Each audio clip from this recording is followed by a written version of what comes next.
પવિત્ર એવા શ્રાવણ માસના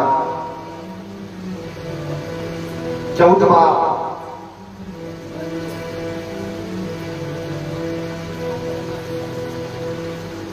દિવસે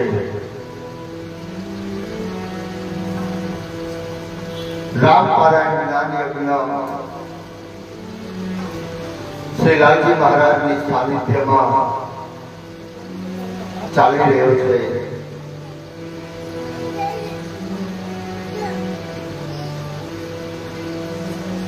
કથા સાંભળનાર દરેક શ્રોતાજનોને તુલસી વ્યાસ ઉપરથી મારા જય સિયારામ। જય સિયારામ।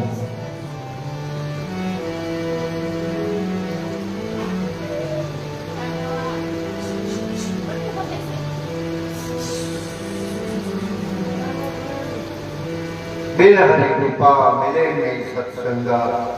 આપણે બધા અહીંયા સત્સંગમાં ભેરા થયા છીએ।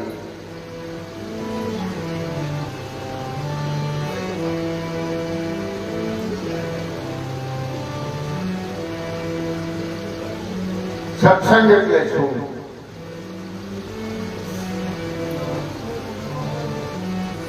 હું બોલું તમે સાંભળો એ સત્સંગ છે તો કે ના? રામાયણમાં સપરીજીને પ્રભુ શ્રી રામે નવતા ભક્તિ પ્રદાન કરી।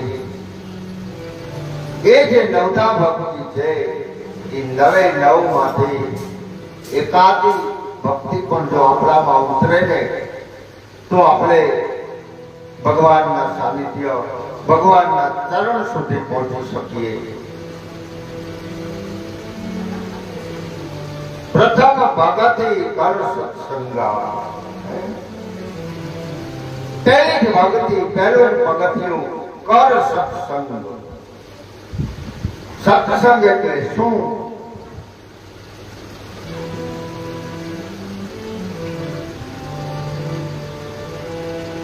તો કે સત્ય જગ્યાએ બેસવું, સત્ય ખાવું, સત્ય પીવું, સારી સારી વાતો કરવી,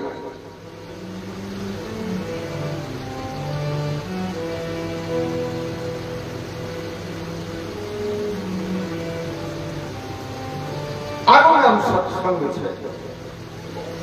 બિન હરી કૃપા મિલે નહીં સત્સંગ। પરમ કૃપાળુ પરમાત્માની આપણા ઉપર પૂર્ણ કૃપા હોય તો જ સત્સંગનો લાભ મળે છે।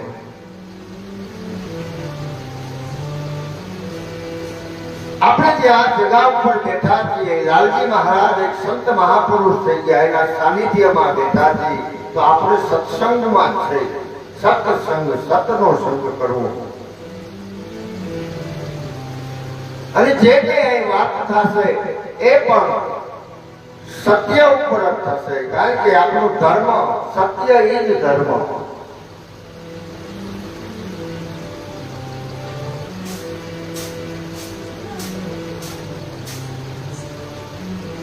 દૂસરી હતી મમ કથા પ્રસંગ। બીજી ભક્તિ છે કોઈ પણ જગ્યાએ ધર્મ કાર્ય ચાલી રહ્યું હોય, કથા સત્સંગ, ત્યાં જઈને બેસવું, આ બીજી ભક્તિ છે। તો આપણે તો પહેલી ભક્તિની અંદર પહેલા સોપાનમાં ચડવાની વાત છે। 8 ભક્તિ તો પછી આવે, પણ જ્યાં સુધી આપણે પ્રથમ ભક્તિ છે, પહેલું જે પગથિયું છે, પહેલું સોપાન છે, એ જ્યાં સુધી મજબૂત નહીં હોય ત્યાં સુધી આપણે બીજા સોપાન તરફ નહીં આગળ વધી શકીએ। એટલે સંતોએ બતાવ્યું છે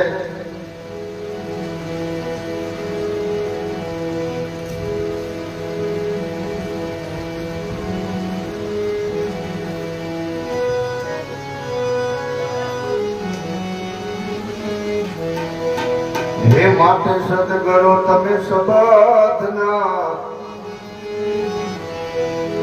બની જાઓ અધિકારી પાનબાઈ।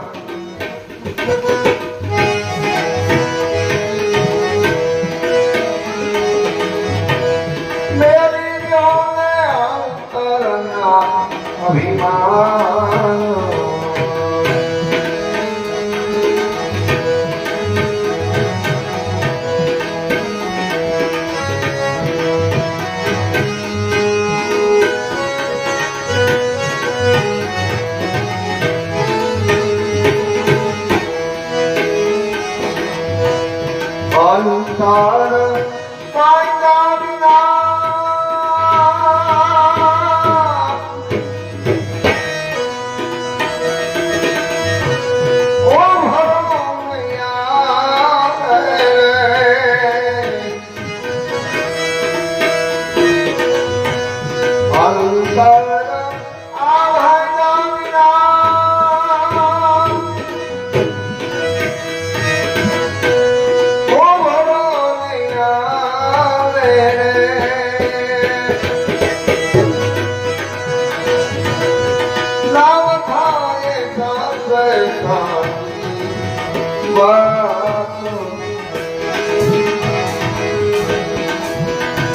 સતગુરુ તમે સબદના બની જાઓ, બની જાઓ, બની જાઓ અધિકારી પાનબાઈ બેલી જોને અંતરના વિમાન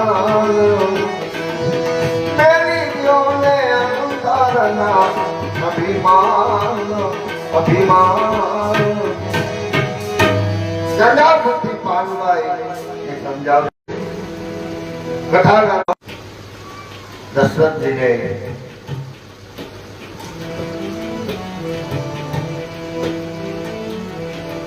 બે વરદાન માગે છે. ભરતને દાદી, રામને 14 વર્ષ વનવાસ,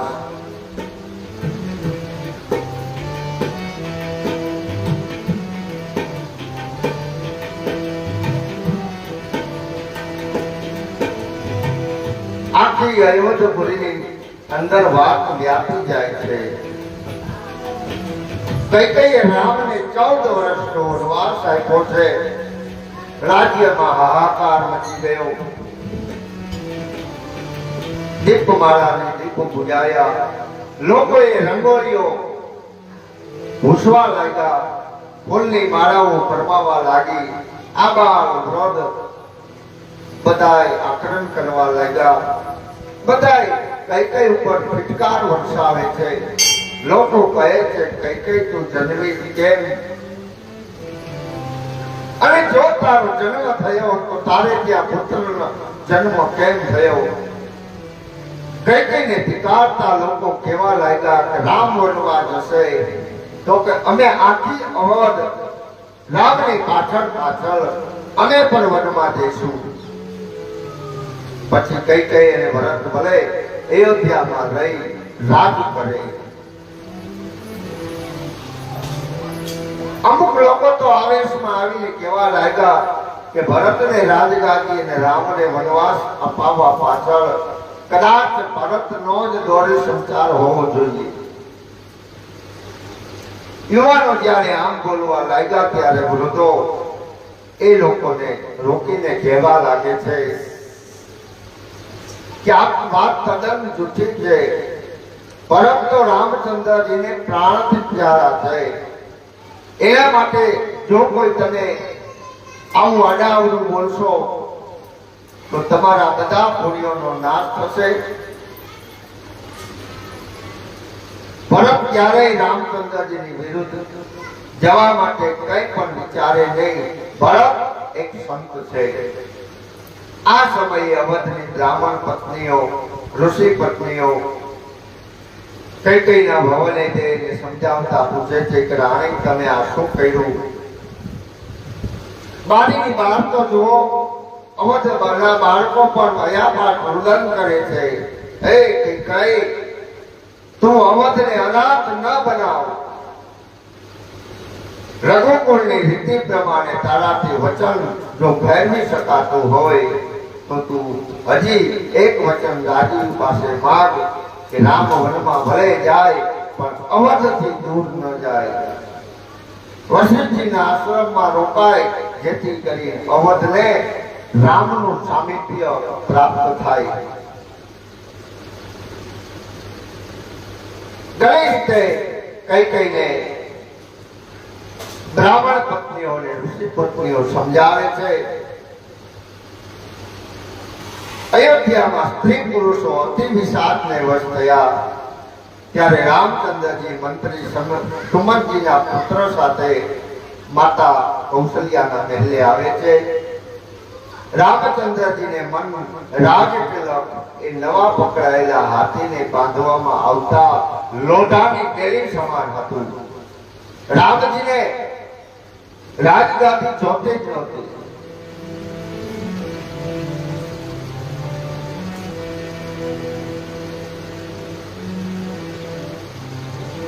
તેથી તો એ વનમાં જવાનું સાંભળ્યું ને એટલે મનોમન આનંદિત થાય છે. રામચંદ્રજીના મનમાં એક ચિંતા છે કે જે માતાએ આખી રાત જાગી મારા રાજ્યાભિષેક માટે વસ્ત્રો અને અલંકારો તૈયાર કર્યા છે એને હું કેવી રીતે સમજાવીશ કે માં મને 14 વર્ષ વનમાં જવા માટે આજ્ઞા આપો.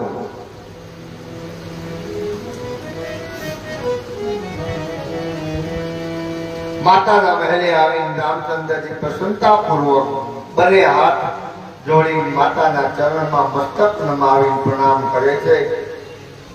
કૌશલ્યા માઈને હૃદય સરસા ચાપે છે.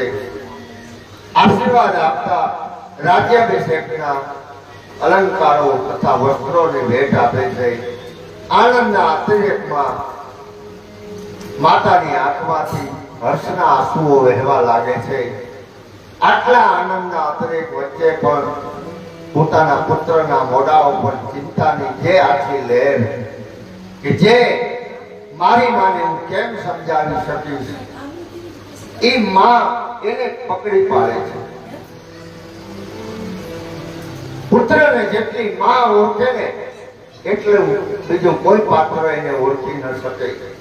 રામનો ચહેરો ઊંચો કરતા જનેતાના અધિકારથી માં કહે છે કે રાઘવ બેટા કેમ ચૂપ બેઠો છો? ત્યારે રામચંદ્રજી કહે છે કે માં તું જો ધીરજ રાખે તો તને એક વાત કહેવી છે. ધર્મ તુરેના ધર્મ ગતિ જાને. શ્રી રામ જય રામ જય જય રામ. ધર્મ તુરીના ધર્મ ગતિ જાને. શ્રી રામ જય રામ જય જય રામ. કહે હું માતા સના અભિમૃદુબાની. શ્રી રામ જય રામ જય જય રામ. કહે હું માતા સના અભિમૃદુબાની. શ્રી રામ જય રામ જય જય રામ. પિતા વિના મોહી કાનન રાજો. શ્રી રામ જય રામ જય જય રામ. પિતા વિના મોહી કાનન રાજો. શ્રી રામ જય રામ જય જય રામ. જहाँ सब भ्रांति मोर मन काजू. श्री राम जय राम जय जय राम. जहाँ सब भ्रांति मोर मन काजू. श्री राम जय राम जय जय राम. धर्म धोरी न धर्म गति जाने. श्री राम जय राम जय जय राम. धर्म तुरंग रघुवीर धर्मની ગતિ અનુસાર માતાને અત્યંત કોમળ વચનોમાં કહે છે કે માં મારા પિતાએ મને રાજ્ય આપવાનું વચન આપ્યું હતું. થોડોક એમાં ફેરફાર કરવામાં આવ્યો છે. હવે મને વનનું રાજ્ય આપ્યું અને અયોધ્યાનું રાજ્ય ભરતને આપ્યું છે. પિતા દીન મોઈ કાનન રાજા, પિતાજીએ મને વનનું રાજ્ય આપ્યું છે, પણ આનાથી માતા મને કેટલો ફાયદો થશે ખબર છે? પહેલા તો ઋષિ મુનિઓને અહીં સુધી આવવું પડતું મને મળવા માટે. એના યજ્ઞોમાં વનના રાક્ષસો બાધા કરતા, એને મારવા અમારે એની સાથે વનમાં જવું પડતું. હવે તો હું જ વનમાં ફરતો હોઈશ, એટલે ઋષિ મુનિઓના યજ્ઞો કોઈ વિઘ્ન નહીં ચાલે. રામ બહુ સહજ રીતે પોતાના વન ગમનની વાત માં કૌશલ્યા પાસે રજૂ કરે છે. રામજી કહે છે, માં તમે પ્રસન્ન થઈને મને આજ્ઞા આપો, જેથી મારી વન યાત્રામાં આનંદ મંગળ થાય. 14 વર્ષમાં રહી પિતાજીના વચનો સાચા કરી પાછો આવી હું તમારા ચરણોનું દર્શન કરીશ, જેથી તમે મને જરા પણ તમારા મનને દુખી ન કરશો.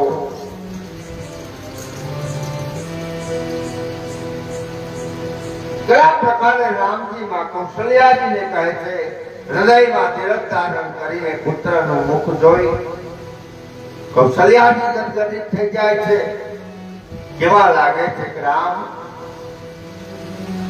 તમે તો પિતાના પ્રાણ સમાન છો. તમારું ચરિત્ર જોઈ કે હંમેશા પ્રસન્ન રહેતા, તો ક્યાં કારણોસર ને ક્યાં અપરાધથી તમને વનમાં જવાનું કહ્યું છે, મને કહો. કૌશલ્યાજીએ જ્યારે વનવાસનું કારણ પૂછ્યું ત્યારે રામચંદ્રજીની આજ્ઞાથી સુમતિના પુત્રે સર્વ કારણો માતાને સમજાવી ગયા.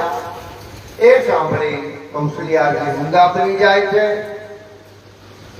કૌશલ્યાજીની એ વખતની સ્થિતિનું વર્ણન કોઈ રીતે થઈ શકે એમ નથી. થોડોક સમય બાદ સ્વભાવથી સરળ કૌશલ્યાજી ધીરજ ધરીને કહે છે કે રામ, પિતાની આજ્ઞા પાળવી સર્વ ધર્મમાં શ્રેષ્ઠ ગણવામાં આવે છે. જો કેવળ તમારા પિતાએ તમને વચન વનમાં જવાનું કહ્યું હોત તો પિતાની આજ્ઞા કરતા વેદ વચનો પ્રમાણે માતાની આજ્ઞાને મોટી ગણીને વનમાં ન જવા કહે, માતૃદેવો ભવ. પરંતુ જ્યારે માતા પિતા બંને તમને વનમાં જવાની આજ્ઞા આપી છે, ત્યારે તો વન તમારા માટે સેંકડો અયોધ્યા સમાન બની જશે. જાઓ બેટા, માતા પિતાની આજ્ઞા પાળવી પુત્રનો ધર્મ છે. બસ આટલું બોલતા કૌશલ્યાજી ધરતી ઉપર ધરી ગયા, આક્રમણ કરવા લાગ્યા. ત્યારે રામજીના નેત્રો ભીજાય છે. કૌશલ્યાજીના હૃદયમાં દારૂણ સંતાપ વ્યાપ્યો. માતાના તે એ વખતના વિલાપો વર્ણવી શકાય એમ નથી. વિલાપ કરતી માતાને શ્રી રામચંદ્રજી હૃદય લગાડી કોમળ વચનોથી સાંત્વન આપે છે. એ સમયે શ્રી સીતાજીને કોઈ સમાચાર આપ્યા કે તમારું સૌભાગ્ય વનમાં જઈ રહ્યું છે. આ સાંભળી સીતાજી અકળાઈ ઉઠે છે. ઉતાવળે કૌશલ્યાજી ના ભવન તરફ જઈ કૌશલ્યાજીના ચરણમાં વંદન કરી નીચા વદને બાજુમાં બેસે છે. અતિ પ્રેમથી પવિત્ર શ્રી સીતાજી નીચા મુખે બેઠા બેઠા વિચારે છે કે ભગવાન વનમાં જવા ચાહે છે, જોઈએ ત્યાં ભાગ્યવાનોને તેમનો સાથ પ્રાપ્ત થાય છે. સીતાજી મનામાં એવું નક્કી કરે છે, કાં તો મારું શરીર અને પ્રાણ બંને એની સાથે વનમાં જશે, અથવા તો મારું શરીર અયોધ્યામાં રહેશે, મારા પ્રાણ ભગવાનની સાથે વનમાં જશે. આ સિવાય મારા માટે ત્રીજો કોઈ વિકલ્પ નથી. સીતાજીના નેત્રોમાંથી જળ વહી રહ્યા છે. જોઈ કૌશલ્યાજી રામચંદ્રજીને કહે છે કે હે પુત્ર સાંભળો, આ સીતા અતિ કોમળ, જેને પલંગ સિંહાસન ખોડો કે હિંડોળો છોડી ક્યારેય ધરતી ઉપર પગ મૂક્યો નથી. સીતા તમારી સાથે વનમાં આવવા ઈચ્છે છે. રાઘવ,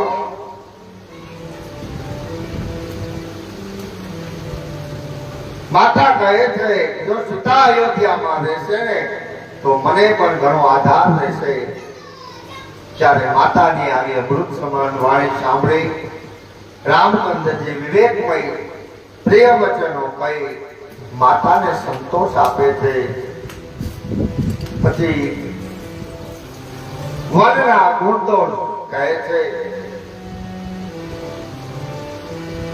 લગે પ્રબોધન જાનકે પ્રગટે વિપિન ગુણ દોષ.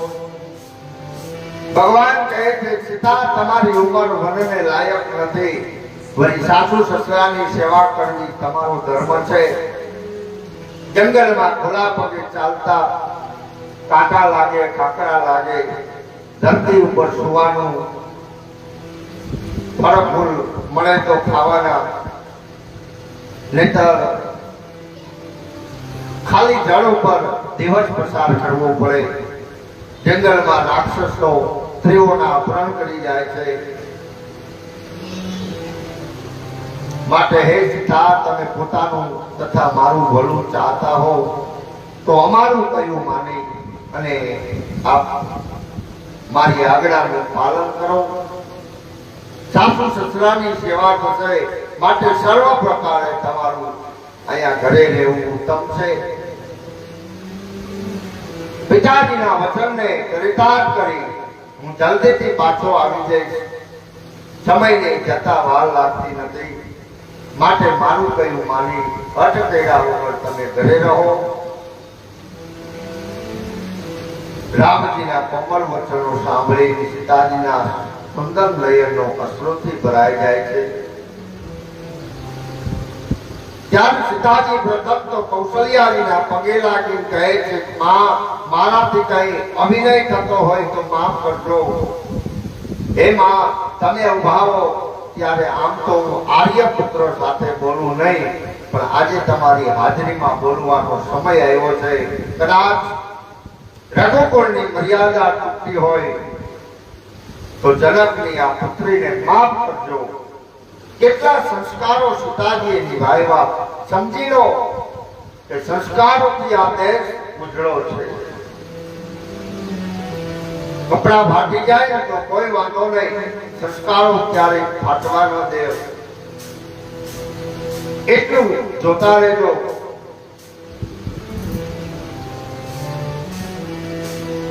કારણ કે ભારત દેશ સંસ્કારનો દેશ છે. સંસ્કારોથી તો આ દેશ ઉજળો બન્યો. માટે સીતાજી કૌશલ્યામાને કહે છે કે આજ રઘુકુળની મર્યાદા તૂટતી હોય તો મને માફ કરજો. ત્યારે કૌશલ્યા કહે છે, બેટા, તારે જે કહેવું હોય વિના સંકોચે કહે. માતાજીની આજ્ઞા મળતા સીતાજી કહે છે કે પ્રભુ, જ્યારે મારા પિતાએ મારો હાથ આપના હાથમાં આપ્યો ત્યારથી મેં આપની ઈચ્છા એ મારી ઈચ્છા માનેલ છે. મહારાજ, દલીલ કરવા ખાતર નહીં, પરંતુ જાણવા માટે પૂછી શકું કે આપણે હમણાં કહ્યું કે મારી ઉંમર વનને લાયક નથી, તો શું આપણી ઉંમર વનમાં જવાને લાયક છે?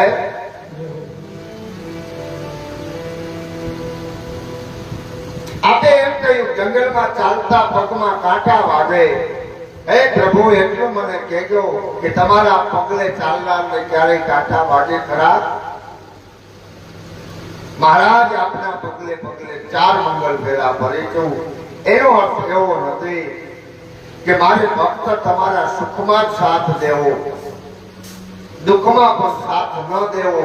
પ્રભુ, આપ કહો છો જંગલમાં રાક્ષસો સ્ત્રીઓના અપહરણ કરી જાય. મહારાજ, આપની હાજરી હોય તો કોની તાકાત છે કે સીતા સામે આંખ ઊંચી કરી જોઈ શકે? પ્રભુ, હું જાણું છું કે આપની આજ્ઞા પાળવી એમાં મારી ભલાઈ છે, મારું સૌભાગ્ય છે, મારું એમાં ગૌરવ છે. પણ આપ કહેશો કે ઘરે રહો તો હું ઘરે રહીશ, પણ મને એક વાતનું દુઃખ છે, આપ વનમાં જશો અને હું ઘરમાં રહીશ તો લોકો કહેશે કે જનકની પુત્રી સીતા પતિવ્રતા ન હતી, એને પતિના સુખમાં સાથ આપ્યો પણ પતિના દુઃખમાં ભાગ ન લીધો. મહારાજ, લોકો મારી ટીકા કરે એનો પણ મને ભય નથી, મને ચિંતા છે ભવિષ્યના ભારતની. મહારાજ, ભવિષ્યની સ્ત્રીઓ મારો દાખલો આપીને એમ આચરણ કરતી થઈ જશે કે પતિને સુખમાં જ સાથ અપાય, દુઃખમાં નહીં, તો આપણા દેશની સમાજ રચનાનો ઉપરથી લોકોની જે શ્રદ્ધા છે શ્રદ્ધા ઓછી જશે. આવતીકાલની સ્ત્રીઓ પતિવ્રતા ધર્મ છોડીને ચાલવા લાગશે અને દુનિયા મારો દાખલો આપતી થઈ જશે, મારા પગલે પગલે ચાલવા લાગશે, તો ધર્મ છે એ ભ્રષ્ટ થઈ જશે. અને ભગવાન, હું આપની પત્ની હોઉં તો તમે મને છોડી શકો, હું તો માનું છું કે હું આપનો પરછાયો છું.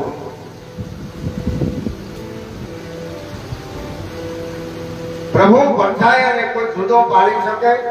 અને છેલ્લે મારે એટલું જ કહેવાનું કે પ્રભુ, આપને પૂર્ણ ભરોસો હોય કે તમારા વિયોગમાં તમારી સીતા 14 વર્ષ સુધી જીવિત રહી શકશે, તો તમે મને અયોધ્યામાં રાખી અને વનમાં જઈ શકો છો.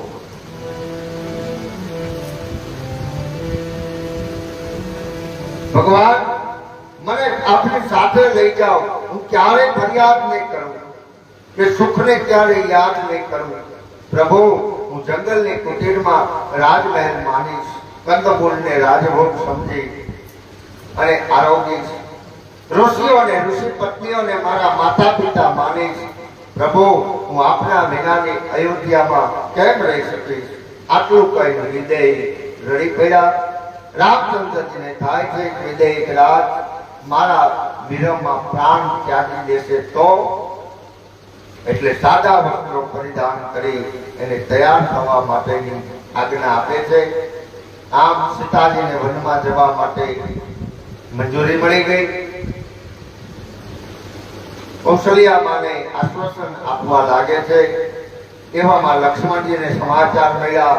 એ વીર પુરુષ પણ દોડતા આવે છે, હૃદયમાં ચિંતા ભરી છે, વિચારે છે પ્રભુએ મને બચપણથી સાથે રાખ્યો અને હવે જો મને ઘેર રાખી જશે તો હું શું કરીશ?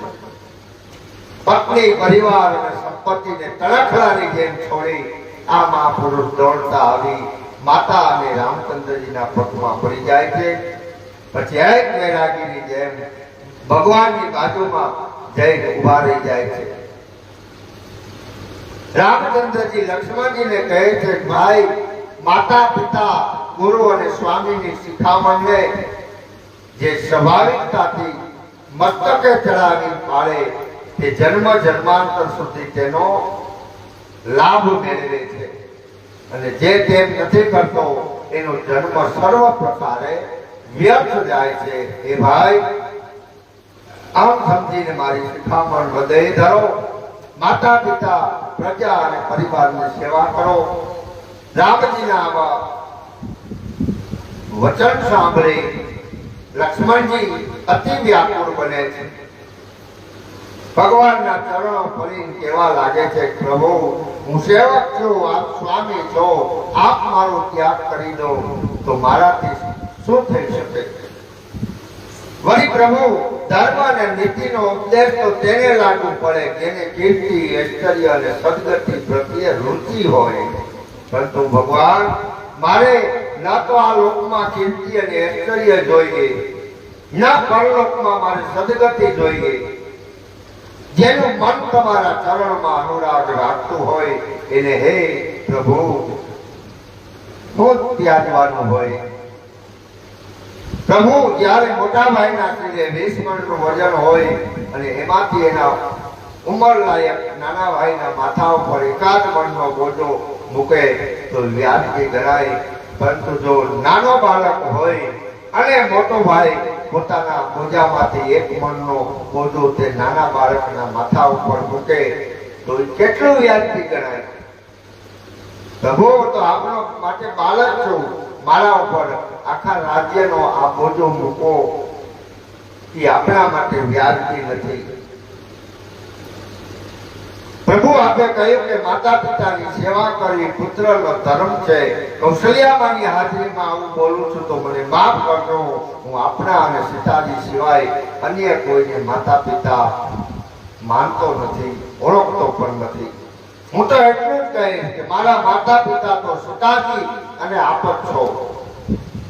છતાં આપ જે કહેશો કે મારે અવધમાં રહેવું, તો આપણે માતા પિતા માની આપની આજ્ઞાનો અનાદર તો નહીં કર્યું, પણ એટલું જરૂર માંગીશ કે આપ મને સરયુના કિનારા સુધી આપને અને સીતા માતાને વળાવવા આવવા દો. અને હા પ્રભુ, આપ એટલું જરૂર સાંભળી લો કે સરયુના કિનારાથી તમે અને મારી માતા વિદેહી સામા કિનારે જશો કે હું સરયુના જળમાં ડૂબી મારા પ્રાણને ત્યાગી દઈશ. આ મારી પ્રતિજ્ઞા છે. જ્યારે લક્ષ્મણજી આવું બોલ્યા, કૌશલ્યામાના મોઢા આડે આમ હાથ થઈ ગયા છે. બેટા એવું ન બોલ. બેટા હું તો વિધાતાને પ્રાર્થના કરું, મારી ઉંમર પણ તને લાગે. લક્ષ્મણના આવા કોમળ અને નમ્ર વચનો સાંભળી રામજીના હૃદયમાં ભય ધરીને કહે છે કે સુમિત્રા મા પાસે જઈ અને રજા લઈ આવો. એટલું ધ્યાન રાખજો કે સુમિત્રા માના દિલ ન દુખાય.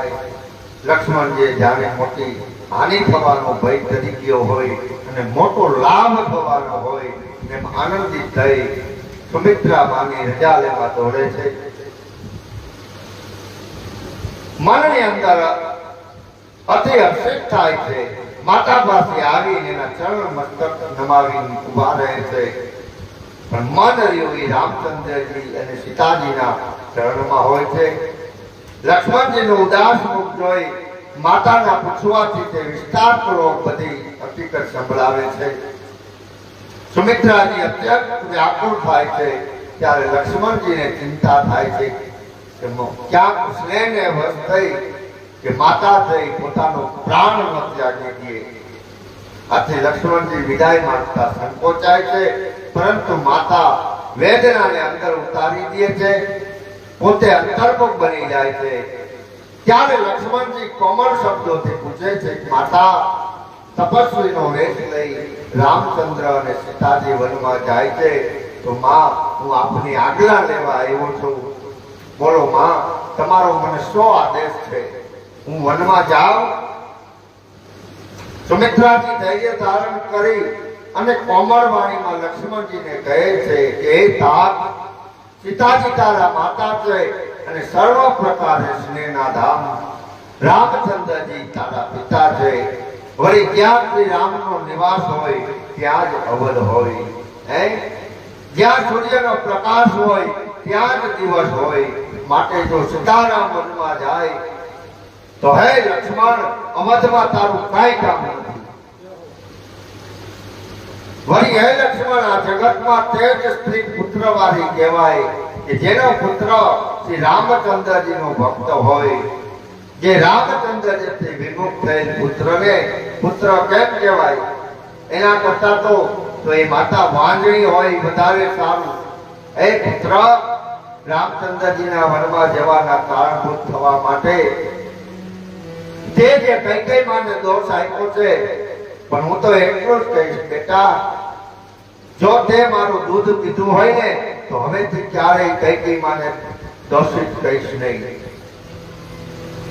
બેટા, રામ વનમાં જાય એમાં કૈકેયીનો દોષ લગી રહી નથી. મને લાગે છે કે રામજી વનમાં જાય છે તારા કારણે જાય છે.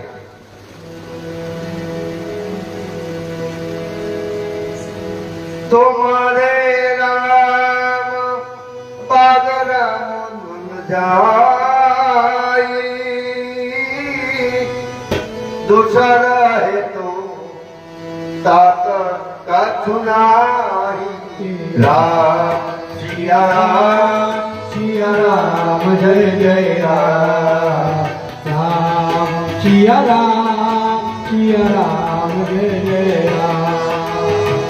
तुम्हारे ભાગરા ઓ બન જાય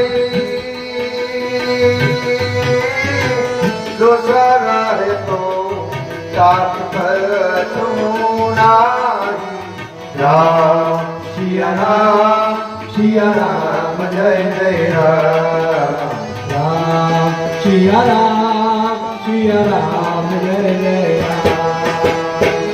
સકલ સુખ કર પર પલ હો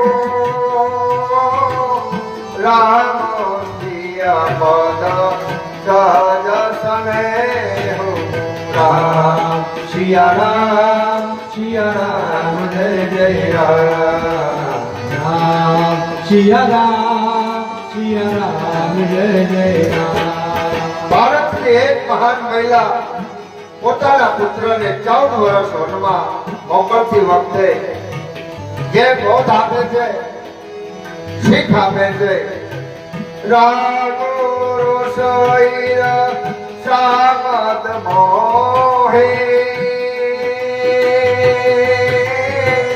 જાની સપને હું દિલ पे फंसा हो રામ સિયા રામ જય જય રામ રામ સિયા રામ જય જય રામ सकल प्रकार पितर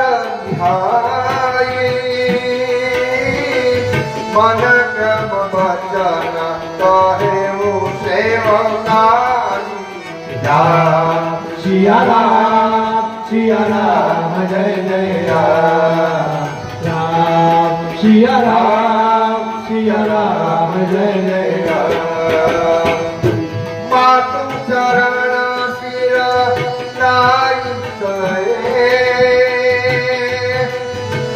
तुरंत सके सर्वदय करे સિયા રામ જય જય રામ રામ સિયા રામ જય જય રામ तुम्हारे ही भाग रामो बन जाई दूसर है तो आतो काछू नाही રામ સિયા રામ જય જય રામ રામ સિયા રામ જય જય રામ बेटा तू सत नारायण अवतार છે તારા મસ્તક ઉપર રહેલ પૃથ્વી પર પાપીઓનો ભાર વધ્યો છે રામજી વનમાં જઈ અસુરોનો નાશ કરશે પૃથ્વીનો ભાર હળવો થશે અને એમ થવાથી તારું મસ્તક પણ હળવું થશે બેટા મને તો લાગે છે કે પ્રભુ તારા ભાગ્યનો ઉદય કરવા માટે વનમાં જાય છે તારા બધા પુણ્યોનું આ મોટું ફળ છે કે તને સીતારામના ચરણોમાં અનન્ય સ્નેહ છે પણ પોતાના પુત્રને 14 વર્ષ વનમાં મોકલતા માતા બોધ આપે છે કહે છે બેટા જો તે મારા પેટે જન્મ લીધો હોય તો સપ્રમાં પણ રાગ રોષ ઈર્ષા મદ અને મોહ આ પાંચને વશ થતો નહીં સર્વ પ્રકારના વિકારો ત્યજી મન વચન અને કર્મથી સીતારામની સેવા કરશે તારે એ જ કરવું જેનાથી રામચંદ્રજીને વનમાં કલેશ ન થાય પિતા આટલો મારો ઉપદેશ હૃદય ધરી તું સુખેથી સીતારામ સાથે વનમાં સિધાવ ત્યાં તને સર્વ પ્રકારે સુખ થશે લક્ષ્મણ માતાનો ઉપદેશ સાંભળી વિચારમાં પડી જાય છે એ થાય છે હું જાગતો હોઈશ ત્યારે તો રામચંદ્રજી મારી સન્મુખ હશે એટલે મારી માએ જે મારામાં મારા દુર્ગુણો કયા એ મારી સામે આવી શકશે નહીં પણ હું સુઈ જાઉં અને સપનામાં દુર્ગુણો આવે તો મારી માનું વચન મેં તોડ્યું ગણાય મનોમન પ્રતિજ્ઞા કરે છે 14 વર્ષનો વનવાસ પૂરો ન થાય ત્યાં સુધી હું નિંદ્રા નહીં કરું નિંદ્રા કરો તો સપના આવે ને સપના આવે ને તો સપનામાં દુર્ગુણોને આવવાની તક મળે. માતુ ચરણ શિરનાય ચલે તુરંત સંગીત હૃદય બાગુર દિશમ તોરાય મનહો ભાગ મૃગ ભાગ બસ. ત્યારે લક્ષ્મણજી માતાના ચરણોમાં મસ્તક નમાવી શંકા ભરેલા હૃદયે કે હજી મારે રામ ભગવાન સાથે જવા માટે કોઈ વિઘ્ન ના આવે તો સારું.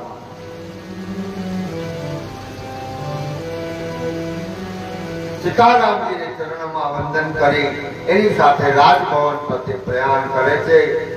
ત્યારે કૌશલ્યામાંની દુનિયા લૂંટાઈ જતી હોય એવું દ્રશ્ય ઊભું થયું. જ્યારે દશરથ પાસે રામ લક્ષ્મણ સીતાજી વિદાય લેવા જાય ત્યારે રામજી પધાર્યા એવા જ્યારે વચનો સાંભળ્યા. દશરથજી ઉઠે છે. સીતા અને બલે પુત્રોને વનમાં જવા તૈયાર જોઈ રાજા અતિ વ્યાકુળ થાય છે. રામચંદ્રજી અત્યંત પ્રેમપૂર્વક પિતાના ચરણોમાં મસ્તક નમાવી વિદાય માંગતા કહે છે, પિતાજી મને આશીષ આપો અને આજ્ઞા આપો. હર્ષના સમયે આપના મનમાં શોક કેમ?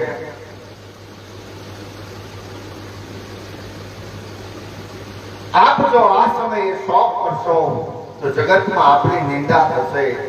રામચંદ્રજીના આવા વચનો સાંભળી દશરથ મહારાજ એનો હાથ પકડી પોતાની પાસે બેસાડતા કહે છે, પુત્ર સાંભળો. મુનિઓના મુખમાં બે હું સાંભળ્યું છે, શુભ અને અશુભ કર્મોને વિચારીને ઈશ્વર તેનું ફળ કર્મ અનુસાર આપે છે. આવી જે નીતિ છે એ વેદની નીતિ છે એમ પણ બધા કહે. પરંતુ આ અવસરે તો એથી વિપરીત થઈ રહ્યો એવું લાગે છે કે અપરાધ કોઈએ કર્યો છે અને એનું ફળ પણ બીજાને મળી ગયું છે. ભગવાનની અકલ લીલાને જગતમાં કોણ જાણી શકે? રામચંદ્રજીને વનમાં જતા રોકવા માટે આવા અનેક વચનો રાજાએ કહ્યા. રાજાએ રામજીને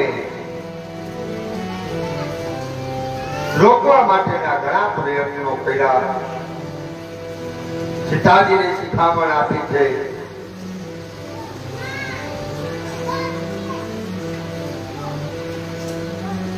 સીતાજી જ્યારે ખોળો પાથરીને દશરથજીને વંદન કરે ત્યારે ત્યાં ઉભેલા બધાનું હૃદય આક્રંદ કરવા લાગે. મહારાજ દશરથ બેસુર થઈ જમીન ઉપર પડી જાય છે. ત્યારે કઈ કઈ મુનિઓના વસ્ત્રો તથા આભૂષણો લાવી રામચંદ્રજીને આપતા કહે છે કે રામ, રાજાને તમે પ્રાણ પ્રિય છો એથી તમારા પ્રેમને વશ થઈ તમને આજ્ઞા નહીં આપી શકે. માટે હવે તમને જે ગમે એ કરો. કઈ કઈ માની શિખામણ સાંભળી રામચંદ્રજી હર્ષ પામે છે. મુનિઓના વસ્ત્રો પરિધાન કરી શ્રી રામજી સીતા અને લક્ષ્મણ સાથે માતા પિતાને મસ્તક નમાવી બ્રાહ્મણો અને ગુરુને વંદન કરી વનની વાટે જવા ચાલી નીકળે. પરંતુ રામચંદ્રજીએ સીતા અને લક્ષ્મણ સાથે રાજમાર્ગ ઉપર પગ મૂક્યો ત્યાં તો આખી અયોધ્યામાં હાહાકાર મચી જાય છે.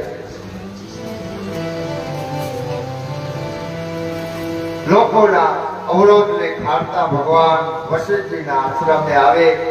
ગુરુદેવને વંદન કરે ત્યારે સંતોનો મત છે કે સીતાજીને જોઈ વશિષ્ઠજીનું મોં નીચું થઈ જાય છે. એને મનમાં ખેદ થાય છે. વશિષ્ઠજીને થાય છે કે જેના લગ્નમાં મેં મંગલાષ્ટક બોલ્યો તો એ રઘુકુળની પુત્રવધૂની આ દશા. રામચંદ્રજી ગુરુજીને કહી બ્રાહ્મણોને વર્ષાસન બંધાવી આપે છે. છતાં ગુરુને વિનંતી કરતા કહે છે, બાપજી આપણે જ્યારે જ્યારે અવકાશ મળે ત્યારે મારા માતા પિતાને સાત્વંત આપજો. આ રામચંદ્ર ભગવાન જે રામા અવતારથી જે સાધુ બ્રાહ્મણોને વૃક્ષાસન જે આપવામાં આવે છે એ બંધારણ ત્યારનું રામજીનું કરેલું છે. આજે સમય જતા વૃક્ષાસન બંધ થઈ ગયા એટલે ભગવાન પણ લોકોને આપતા બંધ થઈ ગયા. આવા વર્ષમાં આવે એનું કારણ આ કઈ જે ભગવાને તમને મળે રસ્તા બતાવ્યા તો એ રસ્તે આપણે નહીં ચાલીએ ને તો ધીરે ધીરે ધીરે આપણામાંથી ધર્મ ખતમ થઈ જાય, સાથે સાથે આપણે પણ ખતમ થઈ જાય. ગુરુદેવ, મારી એક બીજી વિનંતી છે કે જો ભરતજીના રાજ્યાભિષેકનો સમય અગાઉથી નક્કી થાય તો અમને જાણ કરજો બાપજી. અમને મંગળ સમાચાર મળશે. અમે જ્યાં હશું ને ત્યાં અમારી કુટિયામાં આસોપાલવના તોરણ બાંધી ભરતજીના રાજ્યાભિષેકનો ઉત્સવ મનાવશું. આ તો રામનો અલૌકિક ભાતૃભાવ. પછી આશ્રમને બહાર આવી ભગવાન અયોધ્યાની પ્રજાને સમજાવવા લાગ્યા કે મારા પ્રત્યે પ્રેમ હોય તો તમે બધા અવધમાં રહો, અવધને સાચવો. હું વચન આપું છું 14 વર્ષ પૂર્ણ કરી હું તરત જ તમારી પાસે આવીશ. પણ લોકો કહે છે એ પ્રભુ એ નહીં બને, અમારી આ સંપત્તિ સળગી જાવ. જે અવધમાં રામ ન હોય અવધમાં અમે નહીં રહીએ. લોકો પરત જવા માટે તૈયાર નથી. જેને પ્રેમને જાણ્યો છે એને પદાર્થોમાં મોહ કેમ રોકી શકે? ભલા પદાર્થો તો એમને રોકી શકે જેને પ્રભુને અનુભવ્યા નથી, પ્રભુના પ્રેમને અનુભવ્યો નથી. લોકોને આમ અનેક આશ્વાસન આપી પ્રભુ આગળ ચાલવા લાગે. રામચંદ્રજી વન તરફ આગળ ચાલ્યા ત્યારે અવધના લોકોનો વિલાપ સંભાળી શકાતો નથી. એમ કહેવાય છે કે એ સમયે લંકામાં ખરાબ સુપર્ણો થવા લાગે છે. અયોધ્યામાં અત્યંત શોક થવાઈ જાય. દેવલોકમાં હર્ષ પણ છે અને શોક પણ છે. દેવતાઓને હર્ષ એટલા માટે છે કે રાક્ષસોનો હવે નાશ થશે એમ વિચારીને હર્ષ પામે છે, અને અયોધ્યાને દુઃખી જોઈ અને દેવોને શોક પણ થાય છે. આ તરફ અવધપતિ મૂછામાંથી બેઠા થયા. સુમનજીને કહે કેવા લાગ્યા? કહે સુમન, તમે રથ લઈને જાઓ, મારી વિધેય ક્યારેય ચાલી નથી. તળીને રથમાં બેસાડી 4 દિવસ વનમાં ફેરવો, વનમાં દુઃખો જોવે, પછી પાછા લઈ આવજો. કદાચ સત્ય પ્રતિજ્ઞા અને દ્રઢ વ્રત વાળા ભલે ભાઈઓ પાછા ન ફરે તો તમે હાથ જોડી વિનંતી કરી અને સીતાજીને તો પાછા લઈ આવજો. અને એને કહેજો કે સીતા પાછા ફરશે ને તો કદાચ મારા પ્રાણનો આધાર રહેશે, નહીં તો છેવટે મારું મૃત્યુ થશે. વિધિ માગી ચાલે ને ત્યારે કોઈનું કઈ ચાલતું નથી. કોઈ રામ લક્ષ્મણ સીતાને લાવીને બતાવો. આમ કઈ દશરથ મહારાજ મૂર્છિત થઈને ફરી વખત પૃથ્વી ઉપર ચડી પડ્યા. સુમનજી રાજાની આજ્ઞા અનુસાર ઝડપથી રથ તૈયાર કરાવી નગરની બહાર સરયુ કિનારે જ્યાં રામ લક્ષ્મણ જાનકી હતા ત્યાં આવે છે. રામચંદ્રજીને વનમાં આરૂઢ થવા સમજાવતા સુમનજી કહે છે કે રાઘવ, પિતાજીનો આદેશ છે આપે રથની અંદર બિરાજિત થવું. ત્યારે રામચંદ્રજી લોકોનો અવરોધ, પિતાની આજ્ઞા અને ઈચ્છા બંનેને વિચારી સીતાજી તથા લક્ષ્મણ સાથે રથની અંદર આરૂઢ થયા. રામ લક્ષ્મણ સીતાજી સાથે રથમાં આગળ જાય. એ વખતનું લોકોનું આક્રમણ કેમે કરી વણી શકાય એમ નથી. રથના પૈડાની નીચે અશ્વના આડા લોકો સુવા લાગ્યા. ગોસ્વામીજીએ માનસમાં લખ્યું છે કે અતિ વૃદ્ધ, અતિ બીમાર અને નાના નાના બાળકો સિવાય કોઈ નગરમાં હતું નહીં. ભગવાન બધાને સમજાવતા ધીરે ધીરે આગળ વધે છે. સૂર્યનારાયણ અસ્થાને પહોંચ્યા ત્યારે રામચંદ્રજીનો રથ તમસા નદીના કિનારે પહોંચે છે અને બાળકો તથા વૃદ્ધોને ઘરમાં છોડી સર્વ નગરજનો જે રઘુનાથજી સાથે ચાલે છે ત્યારે ભગવાન પ્રથમ દિવસનો રાત્રિ નિવાસ તમસા નદીના કિનારે કરે છે.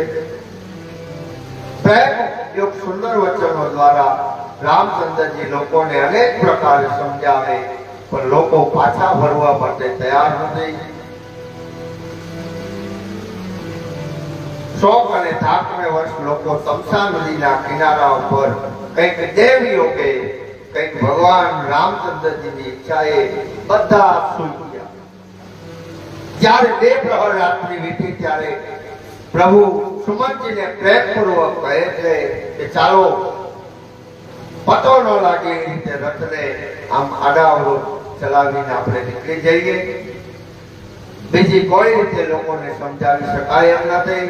ત્યારે શિવજીના ચરણમાં મસ્તક નમાવી રામ લક્ષ્મણ જાનકી રથમાં બેસી મંત્રી સાથે રથને આમ તેમ ચલાવી નિશાનોને ગૂંચવી અને આગળ ચાલે છે. સવાર થતા લોકો જાગ્યા રઘુનાથજીને ન જોતા હે રામ કહેતા ચારે તરફ દોડવા લાગ્યા, ભગવાનને શોધવા લાગ્યા. ઘણા પ્રકારે સંતાપ કરતા લોકો જ્યારે અયોધ્યામાં પાછા ફરે છે ત્યારે એનો વિલાપ વર્ણવી શકાય એમ નથી. રામચંદ્રજીના દશરથ માટે વ્રતો નિયમો કરવા લાગ્યા. લોકો છે વનની અંદર જ્યારે ખબર પડી ભગવાન પધાર્યા છે, 14 વર્ષની અવધિ પૂરી થવાની આશાએ પોતાના પ્રાણને લોકો ટકાવી રહ્યા છે. ભગવાનના દર્શન માટે વ્રત નિયમો જે કરવા પડે એ કરી રહ્યા છે.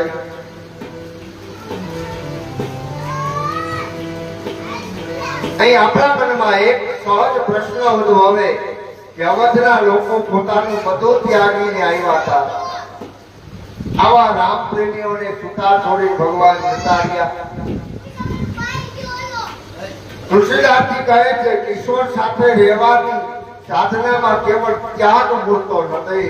માણસ ભગવાન માટે ત્યાગ કરે સારી વાત છે, પરંતુ ઈશ્વર પ્રાપ્તિની સાધનામાં પથમાં સાધક સુલજાય ને તો બ્રહ્મ તત્વ છે છટકી જાય છે.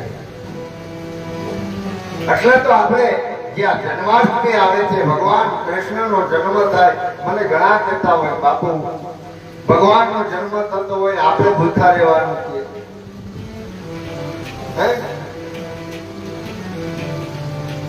પણ ઈશ્વરને પ્રાપ્ત કરવા માટે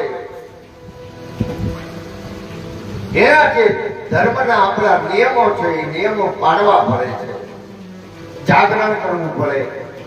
હમણાં દશામાનું વ્રતનું જાગરણ ગયું, રાત થઈ ગયા હતા 12 વાગે ઉઠી આવવાનું, ત્યાં આંધળી આવે ઉઠાડવા.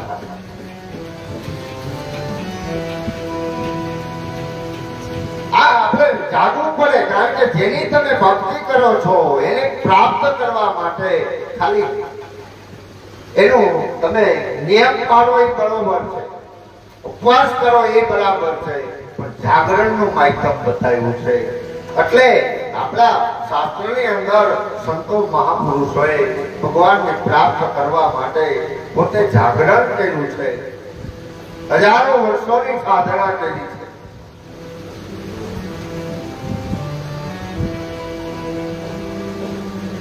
શ્રાવણ માસ થઈ ભગવાન શિવજીને કૃપા પ્રાપ્ત કરવાનો આપણને આ અવસર પ્રાપ્ત થયો છે અને એટલા માટે થઈ એકટાણા ઉપવાસ આ રીતે બધું કરવા, સાથે સાથે શરીરની પણ સ્વચ્છતા તંદુરસ્તી જળવાઈ રહે.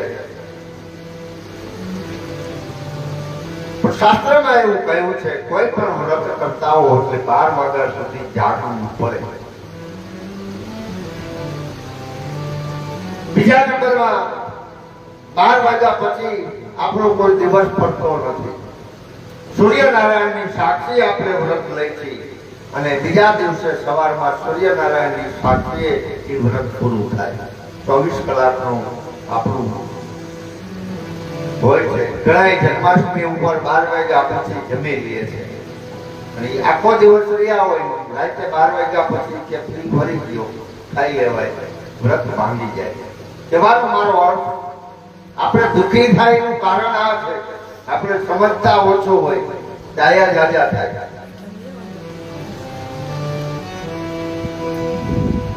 અને એમાં ઈ વ્રત રહ્યા હોય, જન્માષ્ટમી આઠમ રહ્યા હોય, રામનવમી રહ્યા હોય, ભગવાનની જે પંજરી અને દહીં આવે ને એ ખાવાનું માધ્યમ છે, તો જ તમારું વ્રત છે એ પૂર્ણ થાય.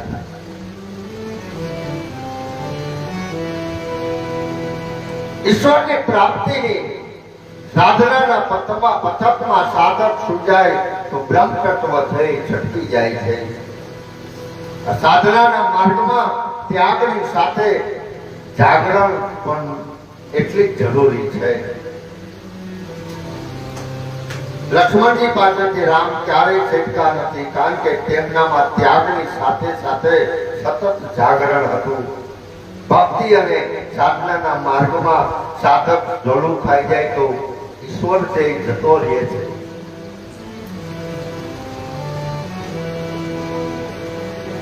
અને એટલે તો જન્માષ્ટમી ઉપર વ્રત આપણે રહ્યા હોય, ભગવાન 12 વાગે જે આપણે જન્મોત્સવ આપણે એનો ઉજવીએ છીએ કે આપણા માટે તો એ દર વર્ષે આવે છે, કારણ કે એને આ જગતને કંઈક આપ્યું છે. એ મહાન જે હસ્તીઓ થઈ ગઈ જન્મ દિવસ એના ઉજવવામાં આવે છે. બર્થડે પાર્ટી છે ને એ આપણો આનો તહેવાર જ નથી, ભારતનો તહેવાર નથી. ખાલી આપણે ભગવાન રામજી જે આ જગતને કામ આવ્યા, જે કંઈક આ જગતને આપીને ગયા છે, જે સંસ્કૃતિ અને સંસ્કારનું આપણને સિંચન કરાયું છે, એની બર્થડે પાર્ટી ઉજવવાની હોય. આ તો હાલતા ચાલતા હેપી બર્થડે ટુ યુ. ભારતીય આપણી પરંપરા નથી. કહેવાનો હોય તમસોમાં જ્યોતિર્ગમય, ઊંડા અંધારેથી પરમ તેજ તરફ જવું, આ આપણી સંસ્કૃતિ છે. મેણબત્તીને જલાવ્યા પછી ફૂંક મારીને આપણાથી ઓળવી ન શકાય, પાપ લાગે. એ આપણી ભારતીય જે હિન્દુ ધર્મની સંસ્કૃતિ છે, એ સંસ્કૃતિને ધીરે ધીરે ધીરે નાશ કરવા તરફ આવા બધા જે તહેવારો છે એ ઉજવવામાં આવે છે. ન ઉજવો તો તારે પણ ક્યારેય પણ મેણબત્તી જલાવો તો એને ફૂંક મારી ઓલવતા નહીં, મારી એટલી વિનંતી છે. તમસોમાં જ્યોતિર્ગમય, ઊંડા અંધારેથી પરમ તેજ તરફ જવું, એ આપણી ભારતની સંસ્કૃતિ છે. એ સંસ્કૃતિને તમે આદર ભાવ આપો.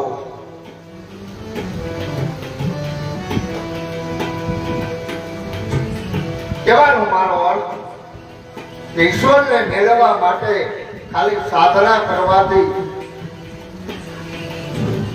ઈશ્વર મળતો નથી, સાથે સાથે જાગરણ પણ જરૂરી છે. મંત્રી અને સીતાજી થઈ બંને ભાઈઓ શંકુપુર આવી પહોંચે છે. ત્યાં ગંગાજીના પાવક પ્રવાહને વહેતો જોઈ ભગવાન હર્ષ પામે છે. રથમાંથી ઉતરી દંડવત પ્રણામ કરે. સુમંતજી, લક્ષ્મણજી અને સીતાજી પણ ગંગાજીને પ્રણામ કરે. ભગવાન સ્વમુખેથી ગંગાજીનું ઉત્પત્તિ અને તેનો મહિમા કહે છે. પછી બધા ગંગા નદીના પવિત્ર જળમાં સ્નાન કરી રસ્તાનો થાક ઉતારે છે અને એના પવિત્ર જળનું સ્પર્શ કરી પ્રસન્ન થાય છે. જેના નામના સ્મરણ કરવા માત્રથી આખા ભવનો થાક ઉતરી જાય, એ ભગવાન રામચંદ્રજીએ ગંગાજીમાં સ્નાન કરી થાક ઉતાર્યો. આમ કરીને પ્રભુ ગંગાજીનું ગૌરવ વધારે છે. સતત ગંગા નદીના કિનારે રહેવા છતાં પણ જે સમાજ અપવિત્ર ગણાતો હતો, એવા ભીલોને એક તરછોયેલો સમાજ શૃંગેરપુરમાં રહેતો, જેના રાજા ગ્રહ નિષાદને જ્યારે ખબર પડે છે કે ભગવાન રામ પધાર્યા ત્યારે અત્યંત આનંદિત થઈ ફળ ફૂલ તથા કંદમૂળની ભેટ લઈ ભગવાનને મળવા આવે છે. જેના હૃદયમાં અપાર આનંદ હતો. દૂર ઉભા રહી ફળ ફૂલ ધરી દંડવત પ્રણામ કરતા ગ્રહ નિષાદ કહે છે, હે પ્રભુ, એક પતિત ભેલ, એક પાપી આપણા શરણે આવ્યો છે. ધર્મ ગ્રંથોમાં શાસ્ત્રમાં કહ્યું છે કે મનુષ્ય શ્રવણ, મનન, ચિંતન, અર્ચનમ, દાસ્યમ અને સાખ્યમ 8 પગથિયા ચડી અને પછી પ્રભુ પાસે આત્મ નિવેદનની ભૂમિકાએ પહોંચે. અહીં ગહરાજે સીધું કીધું, સીધું આત્મ નિવેદન કરી દીધું કે પ્રભુ, હું પાપી છું, તમારા શરણે આવ્યો છું. જ્યારે આપણને ખાતરી થઈ જાય કે આપણે પાપ કર્યું છે ત્યારે સમજો કે પહેલી વાર આપણે પુણ્ય કર્યું છે. સંતો કહે છે કે પાપની જાહેરાત, પાપનો સ્વીકાર પહેલું પુણ્ય છે. ધન્ય છે ભીલને જેને આવતાવે પોતાનું હૃદય ભગવાનની પાસે ખુલ્લું મૂકી દીધું. ભક્તિના માર્ગમાં તો જીવનની કિતાબ ખુલ્લી રાખવી જોઈએ.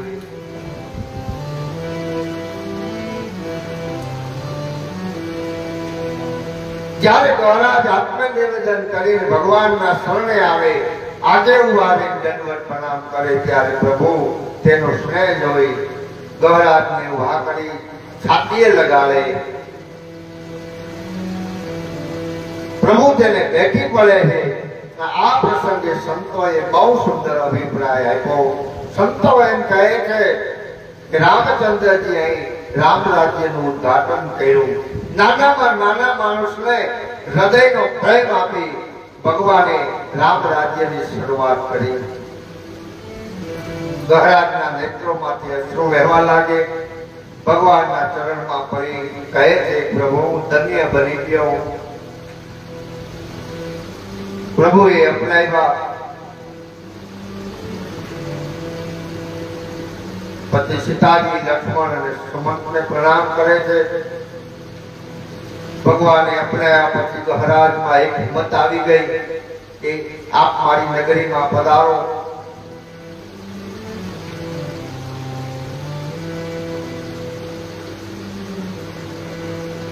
ગહરાજ ભગવાનને હાથ જોડે છે. મારી એક વિનંતી છે કે આપ આ મારી નગરીમાં પધારો. ઝૂંપડામાં વસેલા પોતાના ગામને ગહરાજ જ્યારે નગર કહે ત્યારે લક્ષ્મણજીને સહેજ હસવું આવે છે.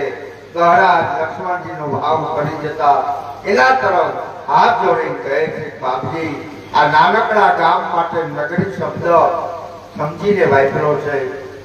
અવધ તહા જહા રામ નિવાસ. હે પ્રભુ, અવધ નગરી ત્યાં છે કે જ્યાં ભગવાન રામ રહેતા હોય. આજ પ્રભુ મારા ઝૂંપડામાં ગામમાં રામ છે, મારા ઝૂંપડાના આ ગામમાં વસે છે. મારે મન તો આજ અવધ નગરી છે.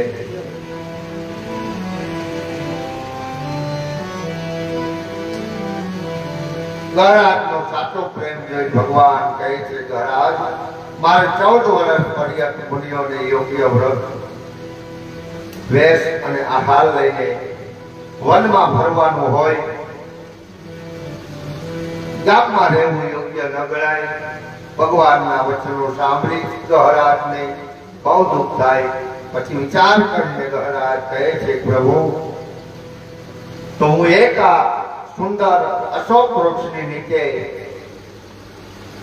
પૂર્ણકુટી બનાવી આપું. એમાં આપ આજની રાત્રે નિવાસ કરો.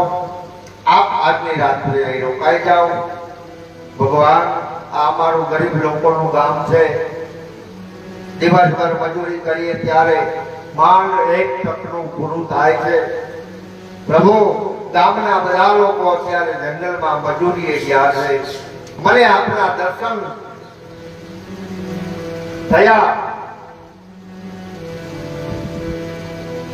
પણ જો આપ અત્યારે ચાલ્યા જાઓ ને મારા ગામ લોકો ને આપના દર્શન ન થાય તો અયોગ્ય ગણાય.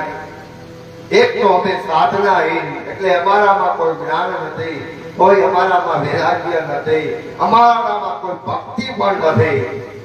લોકો આપણે ક્યારે મેળવી શકે પ્રભુ? જ્ઞાન વૈરાગ્ય અને ભક્તિ ત્રણેય સમય શું હોય તો આપણા અમે દર્શન કરી શકી. પણ અમારા આ જે પરિવાર છે એમાં કોઈ પાસે કાંઈ નથી. પ્રભુ આપ રોકાઈ જાઓ, સાંજ પડતા અમારા ગરીબ લોકો આવી આપના દર્શન પામશે, પાવન થશે. આમ પ્રભુને હાથ જોડી ગહરાજ વિનંતી કરે છે. આનું નામ ભક્તિ, જેમાં કેવળ વ્યક્તિ વિકાસની ભાવના નથી, આંતર શક્તિનો વિકાસ કરતા કરતા લોકો છે કે મારો આખો સમાજ ઉન્નત બને. સાચા રામ પ્રેમીનું આ લક્ષણ છે. એ હંમેશા ઈચ્છે કે મારી આજુબાજુનો સમાજ પણ સત્ય તરફ આગળ વધે, ભગવાનને મેળવે. તુલસીદાસજી લખે છે ગહરાજની ઈચ્છા ઘણી સુંદર હતી, ભગવાન પ્રેમવશ થઈ પ્રસન્નતાથી ત્યાં રોકાઈ જાય છે. ગંગા નદીના કિનારે અશોક વૃક્ષની છાયામાં ગહરાજ પ્રેમપૂર્વક એક સુંદર પર્ણકુટી પોતાના હાથે બનાવે છે. એમાં દરભરી બે પધારી તૈયાર કરે. રાત્રે ગામ લોકોને જ્યારે ભગવાનના આગમનની જાણ થાય, બધા આનંદથી નાચવા લાગે. ફળ ફૂલ જે હાથમાં આવ્યું લઈ લોકો ભગવાનને ધરવા લાગે. પ્રેમના આવેશમાં આવેલા લોકોને હાથમાં લાકડા આવે તો લાકડા ભગવાનના ચરણમાં ધરી દે છે. રામ હી કેવલ પ્રેમ પ્યારા. ભગવાન તો કેવળ પ્રેમનો વૈભવ છે. એને આપણે શું ધરીએ છીએ મહત્વનું નથી, પણ કેવી રીતે ધરીએ છીએ એ મહત્વનું છે.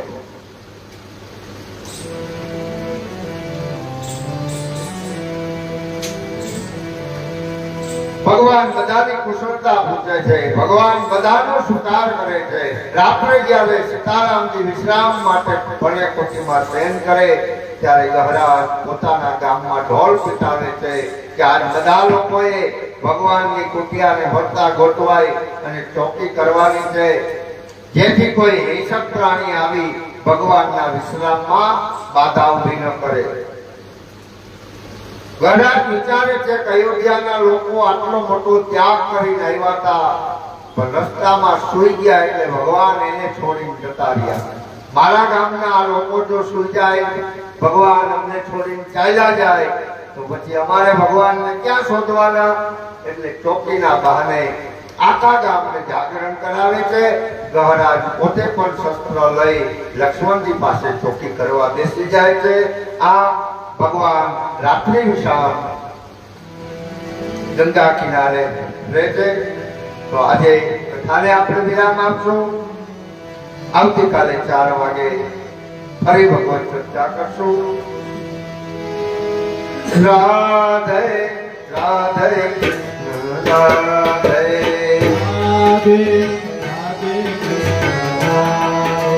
રાધે રાધે કૃષ્ણ રાધે રાધે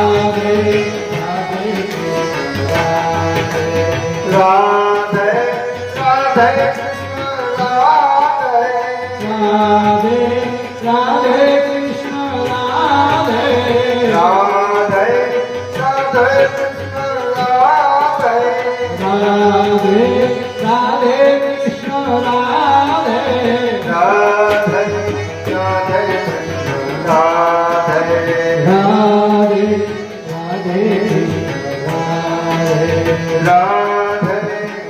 રાધે કૃષ્ણ રાધે રાધે રાધે કૃષ્ણ રાધે રાધે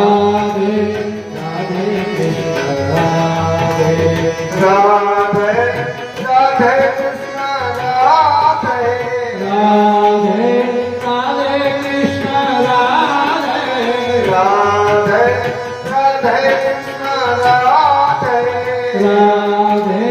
રાધે કૃષ્ણ રાધે રાધે રાધે કૃષ્ણ રાધે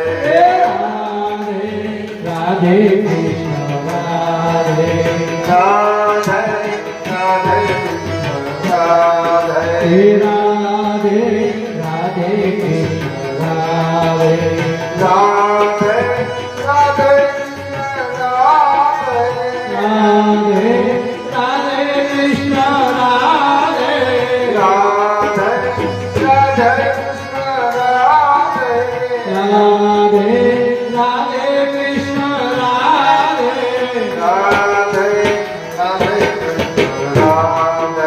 રાધે રાધે કૃષ્ણ રાધે રાધે રાધે કૃષ્ણ રાધે રાધે રાધે કૃષ્ણ રાધે રાધે કૃષ્ણ રાધે રાધે કૃષ્ણ રાધે રાધે કૃષ્ણ રાધે રાધે કૃષ્ણ રાધે રાધે કૃષ્ણ રાધે બોલે શ્રી રામચંદ્ર ભગવાન કી જય બાલકૃષ્ણ ભગવાન કી જય દરબારજી મહારાજ કી જય ગજાનંદ ગણપતિ મહારાજ કી જય સનાતન ધર્મ કી જય લાલજી મહારાજ કી જય બોલો ભાઈ સબ સંતન કી જય ઓમ નમઃ પાર્વતી પતે હર હર મહાદેવ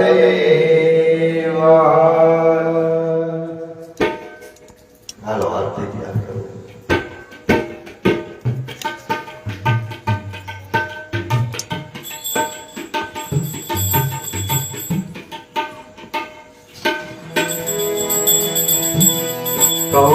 કૌશલ્યાના કુંવર તમારી આરતી રોજ ઉતારો રે ચરણો ચરણામ લઈને ચરણો નામ લઈને પ્રેમે પાય પધારો ઉતારો તો આરતી રે હરિયાણા કુંવર તમારી આરતી રોજ ઉતારું રે ચરણામૃત લઈને પ્રેમ પાવક તારું તારું કરયો જળતે કરાવો તિલક કરો રૂપારો રે અંગેઓ તમ આભૂષણ રે અંગેઓ તમ આભૂષણ રે નયન કાજળ તારું ઉતારું તો આરતી રે કૌશલ્યાના કુંવર તમારી આરતી રોજ ઉતારું રે ચરણામૃત લઈને પ્રેમ પાવક તારું હે કૈલ કટારે ધનુષ ગારે રઘુવીર ને જાનો રે આલિયા થઈને પડું ચરણમાં આલિયા થઈને પડું ચરણમાં તલવર ધનયો વાલો ઉતારું તો આરતી રે કૌશલ્યાના કુંવર તમારી આરતી રોજ ઉતારું રે ચરણામૃત લઈને પ્રેમ પાવક તારું ઉતારું એકાગ મુનિના રૂપ જલઈને રાઘવને રમાડો રે તમને થઈ માલા તમને લેશે તમને વળી માલા તમને લેશે મીઠા મોર જમાડું તારું તો પાર્વતી રે હરિયાણા કુંવર તમારી આરતી રોજ ઉતારું રે ચરણામૃત લઈને પ્રેમ પાય પખારો ઉતારો મંગલ મૂર્તિ રામની જોઈને અંતરમાં સરખાવું રે પુરુષોત્તમ કહે દાસ બનીને પુરુષોત્તમ કહે દાસ બનીને જાઓ શરણ તમારું ઉતારો તો આરતી રે તમારી આરતી રોજ ઉતારો રે કરતરો જન્માવત લઈને પ્રેમ પાપ તારું તારું તો આરતી હે હનુમાન જય તમારી આરતી રોજ ઉતારો રે ચરણનો ચરણામ લઈને ચરણનો ચરણામ લઈને પ્રેમ પાવ તારું તારું તો આરતી રે તમારી આરતી રોજ ઉતારો રે કરતરો જન્માવત લઈને પ્રેમ પાપ તારું તારું તો આરતી કપોર ગૌરમ કરુણાવતારમ સંસારસારમ ભુજેરામ તદાવર્તં સમનત્યારવિંદે ભવભવાની દૈતનમામિ મંગલમ ભગવાન વિષ્ણુ મંગલકરો મંગલાય મંગલાય તરમણિ સર્વ મંગલ મંગલે શિવ કોષ ગૌરી નારાયણ નમસ્તે ગૌરી નારાયણ નમસ્તે ગૌરી નારાયણ નમસ્તે બોલે શ્રી રામચંદ્ર ભગવાન કી જય